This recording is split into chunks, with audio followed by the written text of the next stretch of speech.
I'm going to be creating an altar for winter to spring, also known as Imbolc, which is traditionally celebrated on the 1st of February. But around this time of year, it's a sign to me that the seasons are moving on, nature's moving through the midwinter phase. Um, just a couple of snowdrops have started to come up. Some of the daffodil bulbs and are poking through the top of the soil. So there are stirrings under the soil. That's a sign for me. We're moving through midwinter. It's time to start bringing my focus and attention with nature into the ground. So what I'm doing this year for this particular winter to spring is I am focusing on nurture. So I and still am loving the midwinter days that we're having, the bare trees, the bare branches. This year for me, I've had a particular focus on revealed truth. And it is a wonderful time of year with everything stripped back, everything calm, everything quiet, everything naked and revealed.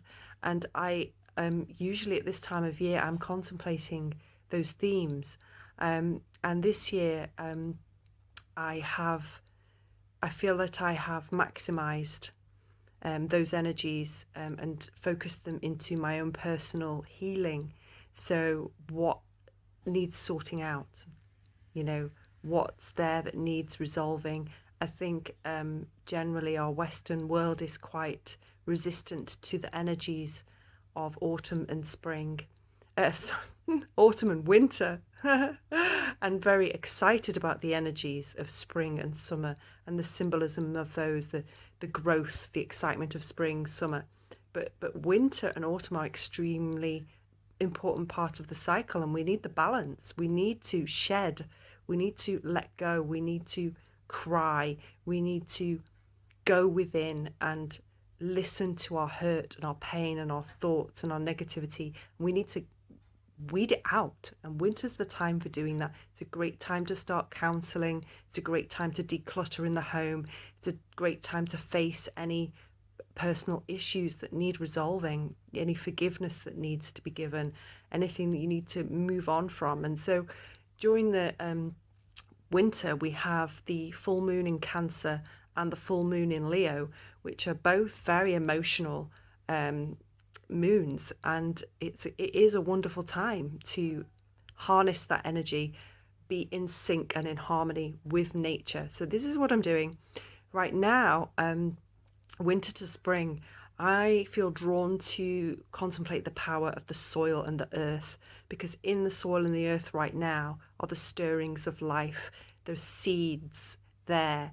Um, it's all beginning in the earth, and Mother Earth is nurturing those seeds underground where we can't see what's being nurtured. So I'm drawn to think about potential and nurturing that potential.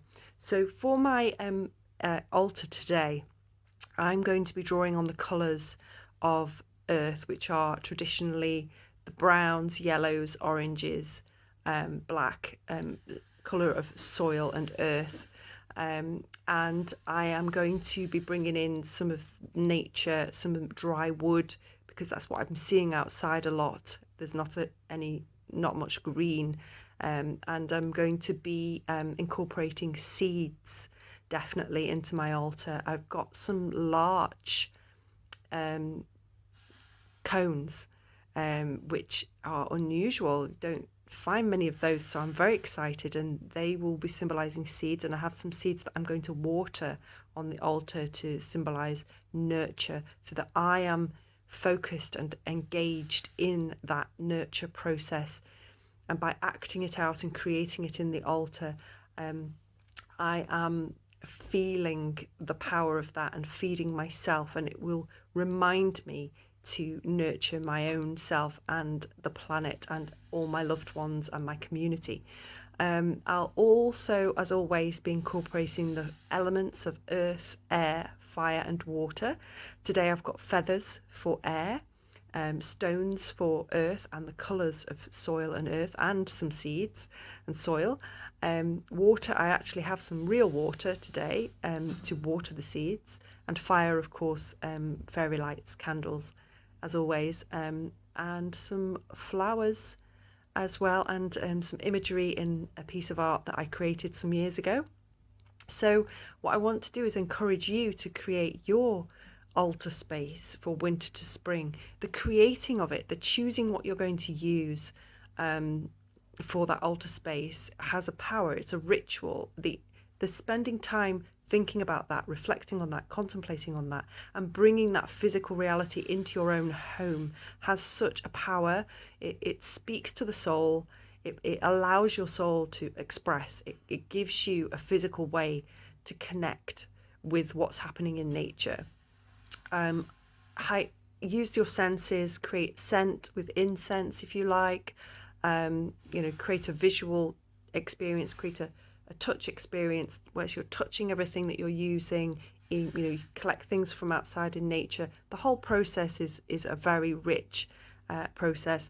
An extra little special element I'm adding today for nurture is a blanket that my granny knitted, and she, for me, represents the ancestors nurturing me.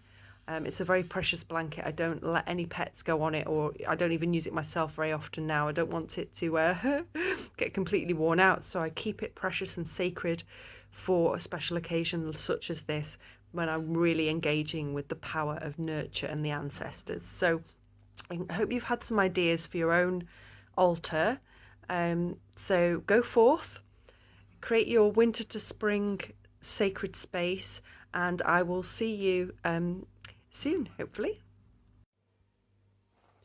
So here is my winter to spring altar. Got quite a lot that I want to put on there today, so it may be a challenge. Let's see how it goes.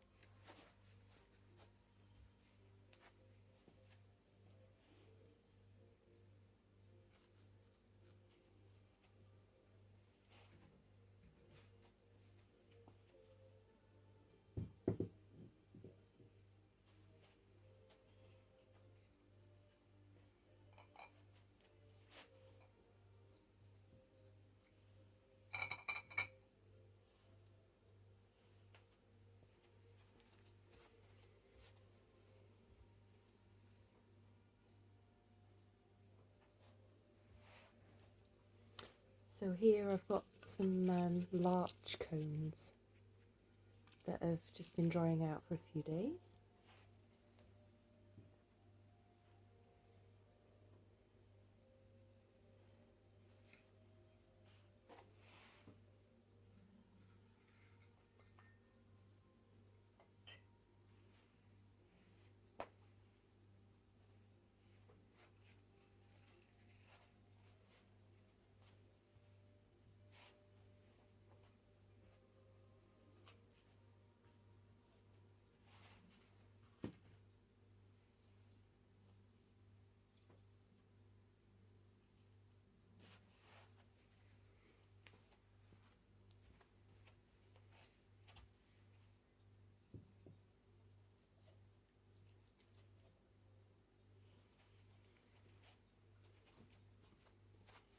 So I've managed to have all the elements on there, the earth, air, fire and water.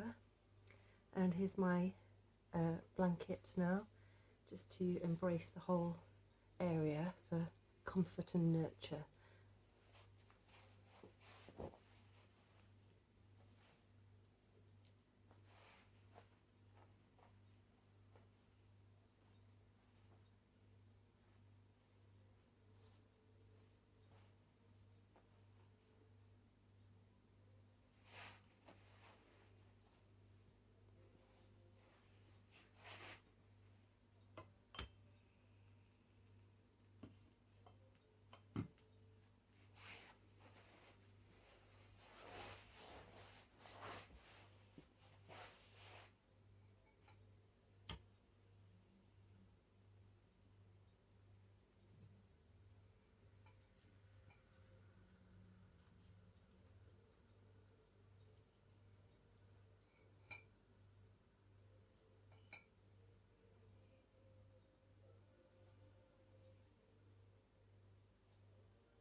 And now I'm going to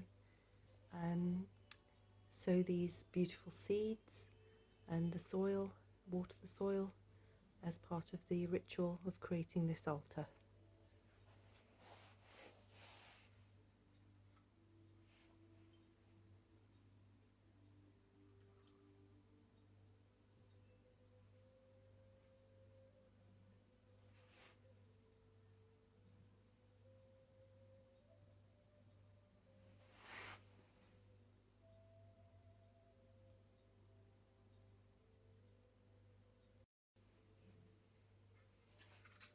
So this water is soaked into the soil now.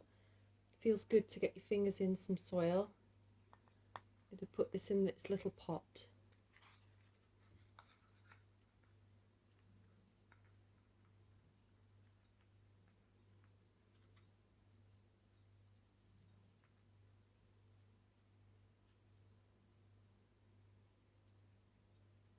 And so there are seeds in this little paper.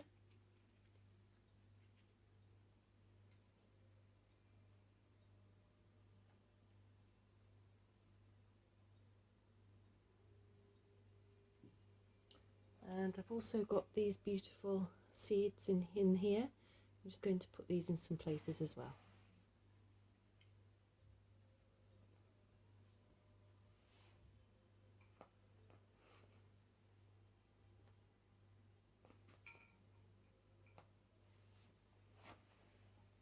And there it is, my winter to spring altar.